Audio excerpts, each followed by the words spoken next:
Au Mali, les réactions aux propos peu amènes du président Macron, jeudi, à l'encontre des autorités de transition et notamment du Premier ministre Choguel Maïga.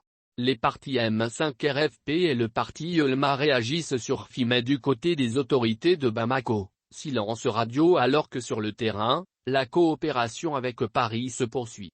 Au Mali, les propos virulents et peu diplomatiques d'Emmanuel Macron font réagir.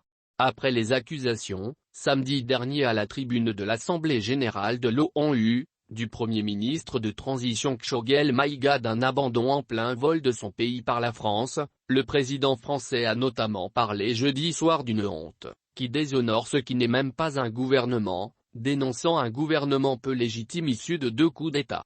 Jihami Bitar pour le M5 RPF. Pour Jihami Bitar, le porte-parole du mouvement M5 RFP qui soutient les dirigeants de la transition joint par François Mazet, cette sortie est une déception et les Français sont désormais des ennemis voilés qui doivent quitter le Mali. C'est le néocolonialisme qui continue.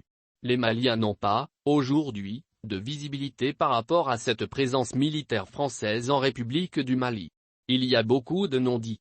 Comme la France avait déjà décidé de changer de méthodologie et de changer de stratégie sans concertation préalable, nous préférons avoir aujourd'hui des mercenaires, que d'avoir des ennemis voilés en amis. Enfin, pour vous, on en est là? Les Français sont devenus des ennemis voilés? Oui, des ennemis voilés. Je ne dis pas le peuple français, les gens français. Je parle de la politique française à l'heure actuelle, nous disons non et nous allons nous assumer jusqu'au bout.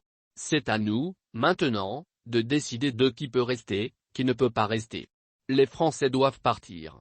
Ils nous ont abandonnés. Nous disons que ce n'est plus à eux de nous dire qu'ils vont partir.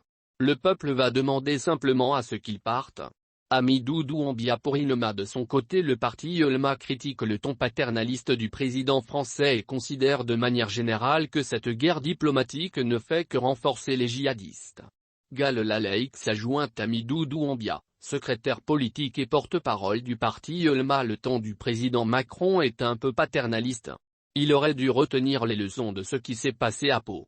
Les populations africaines n'étaient pas du tout contentes du fait qu'on ait convoqué, d'une certaine manière leurs responsables. Le président Macron aurait pu utiliser un ton beaucoup plus diplomate, aurait dû adopter une autre démarche qui aurait pu permettre d'apaiser les tensions. Nous avons un peuple qui souffre depuis plus de 10 ans de terrorisme.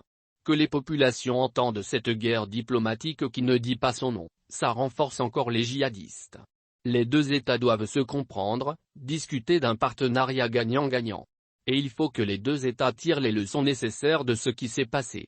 S'il y a exaspération, c'est que les populations ont du mal à voir l'efficacité de l'intervention des forces étrangères sur le territoire malien.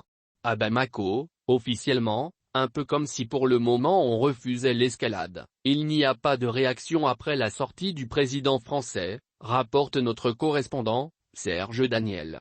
Et sur le terrain, c'est main dans la main que les troupes françaises et maliennes travaillent. Ainsi, selon des informations fournies par la force française Barkhane et confirmées de sources militaires maliennes, les militaires des 2 pays ont encore traqué ensemble, ces derniers jours, des terroristes dans le nord du Mali.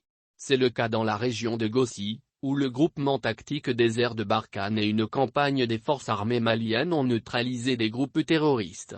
Dans la même région, ce sont les militaires maliens, avec le soutien aérien de Barkhane, qui ont mené des opérations de reconnaissance dans un secteur qu'ils fréquentaient peu.